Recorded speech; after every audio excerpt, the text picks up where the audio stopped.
បុណ្យកឋិនទានសាមគ្គីទូលព្រះបង្គំខ្ញុំបករណាយើងខ្ញុំទាំងអស់គ្នា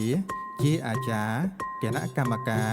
និងពុទ្ធបរិស័ទចំណុះជើងវត្តពោធិរាំងសីហៅវត្តពោព្រមទាំងពុទ្ធបរិស័ទគ្រប់មជ្ឈដ្ឋានបានមូលមតិគ្នាជាឯកច្ឆន្ទផ្ដួចផ្ដើមធ្វើពិធីបុណ្យកឋិនទានសាមគ្គី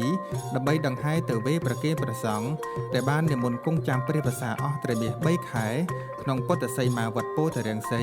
ដែលស្ថិតនៅក្នុងភូមិពោឃុំស្វាយពោស្រុកស្រីសន្ធរខេត្តកំពង់ចាម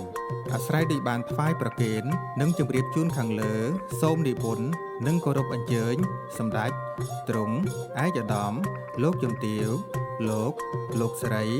អ្នកនាងកញ្ញាព្រមទាំងញាតិមិត្តជិតឆ្ងាយទាំងអស់ចូលរួមក្នុងពិធីបុណ្យកឋិនទានសាមគ្គីនេះឲ្យបានអធិកអធម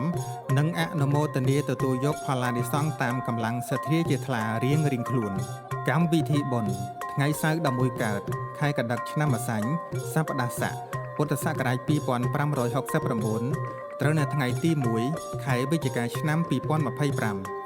វេលាម៉ោង 3:00 នាទីរសៀលជួបជុំពុទ្ធបរិស័ទញាតិមិត្តជិតឆ្ងាយធ្វើបទនមស្ការព្រះរតនត្រ័យសមាទានសិល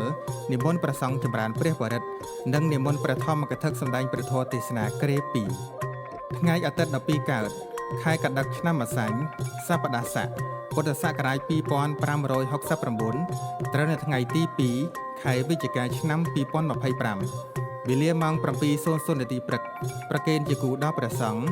វេលាម៉ោង 10:00 នាទីព្រឹកវេចង្ហាន់ប្រគេនដល់ព្រះសង្ឃវេលាម៉ោង 12:00 នាទីរសៀលដង្ហែអង្គកឋិនទានប្រតិសិន3ជុំព្រះវិហារនិងវេអង្គកឋិនទានប្រគេនដល់ព្រះសង្ឃក្រាលគ្រងតាមពុទ្ធានុញ្ញាតជាកិច្ចបញ្ចប់នៃកម្មវិធីបុណ្យអ្នកផ្ដើមបុណ្យអាចារ្យគណៈកម្មការនិងពុទ្ធបរិស័ទទំនាស់ជើងវត្តពោធិរាំងសីហៅវត្តពោព្រមទាំងពុទ្ធបរិស័ទគ្រប់មជ្ឈដ្ឋានទាំងអស់បញ្ជាក់ប្រារព្ធធ្វើនៅវត្តពោធិរាំងសីហៅវត្តពោដែលស្ថិតនៅក្នុងភូមិពោឃុំស្វាយពោស្រុកស្រីសន្ធរខេត្តកំពង់ចាមលេខទូរស័ព្ទទំនាក់ទំនងលោកអាចារ្យធំ071 882 40